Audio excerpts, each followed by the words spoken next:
The adventure continues. Part 3.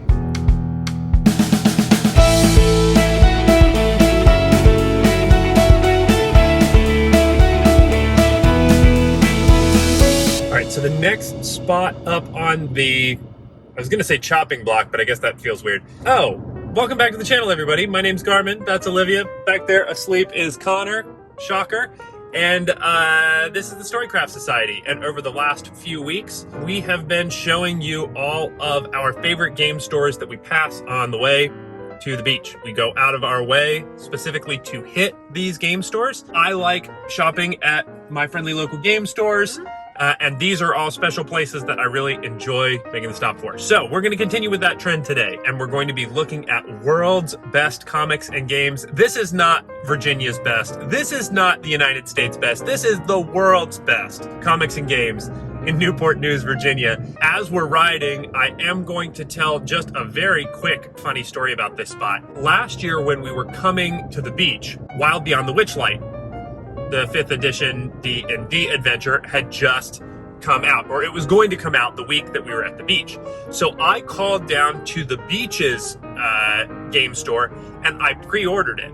And because of shipping delays and all of that stuff with how the world is, they didn't get it the whole week that I was there. They were absolutely wonderful about it, and they, were super, super sorry that it happened. It wasn't their fault, but that isn't the point. I was going to be leaving the beach, and they could have shipped it to me, I guess, but then I would have had to wait longer, and I'm impatient.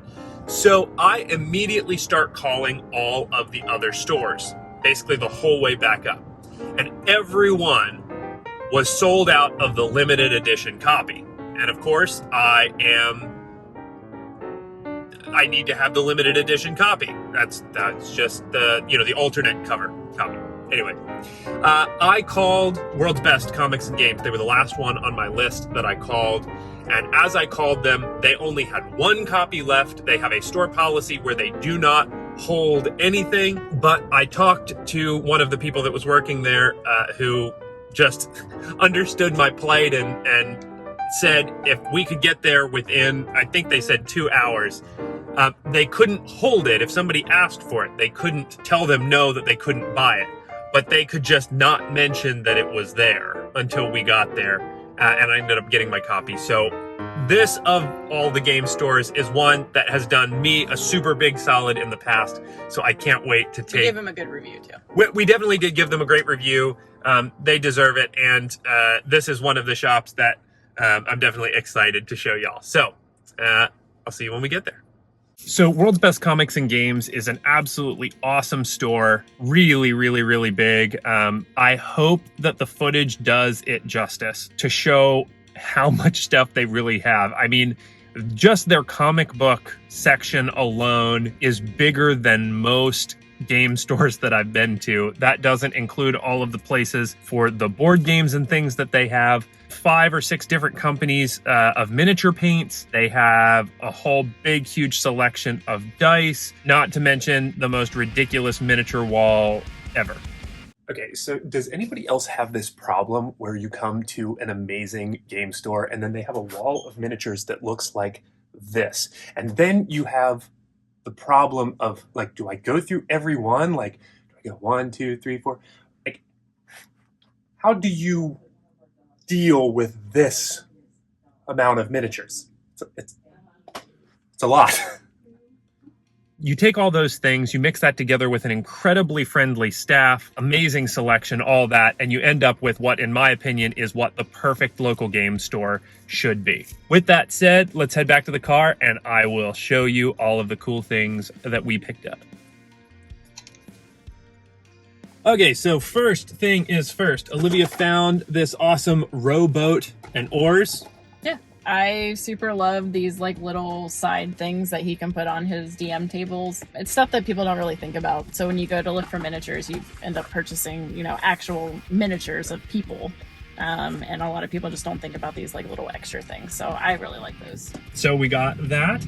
The next thing that we got, or technically she got, is I had to. Another set of dice, but these are the silicone like rubber dice. Yeah. Shout out Merrick, one of the players at our table. He actually has a set of these, and he rolls them specifically for his stealth checks, which I just think is like absolutely genius because they're the quietest dice in history, so you can't ever mess up a stealth check with them. That's super cool. And now Olivia picked up a set of those for herself. I thought too that they would get dirty really easily, but his don't. So I really like the thought of them, so I hope they work well. Then, of course, another Carcassonne expansion. We happened to stumble onto the Traders and Builders expansion. So that's definitely something that we're excited to add to the collection. And then the final thing we got was a copy of Ultimate Werewolf Extreme. I'm not actually sure what makes this different than the Ultimate Werewolf, like One Night Werewolf, because we just bought it and it's still in the shrink wrap. But we're going to find out and we're going to play. We've got a bunch of people coming to the beach. So this is going to be, I think, a really fun party game for everyone to play. That is what we picked up. So hopefully you enjoyed this stop. If you are in the Newport News area, please, please, please check out World's Best Comic and Games. They're not just Virginia's best comics and games. They're not the United States' best cards and games, comics and games. I'm messing this all up. I already did this bit. It's a great store. It's a really great store. That's what he's trying to say. Please stop by. If you enjoyed this video, subscribe to the channel. Share this video with a friend that you think would enjoy it. That's the #1 way to help out a small YouTube channel. Comment, like this video, all the YouTube stuff. I already said subscribe. I got that one. But, woo! Hopefully these stay entertaining for people because I feel like they are just getting worse. Okay. Thank you so much for watching. And until next week, we will be seeing you. And Connor will still be asleep in the back seat. As always. Has he not, in any of these videos, has he not been asleep in the back seat? He's a very lazy dog. That's true. All right. We'll see you next time. Actually, one last thing that we picked up is a gift for my cousin Z. He is going to be very surprised by it. And if he watches this video, he should text me and let me know that he saw this. And I will tell him that I got him a gift. Sneaky.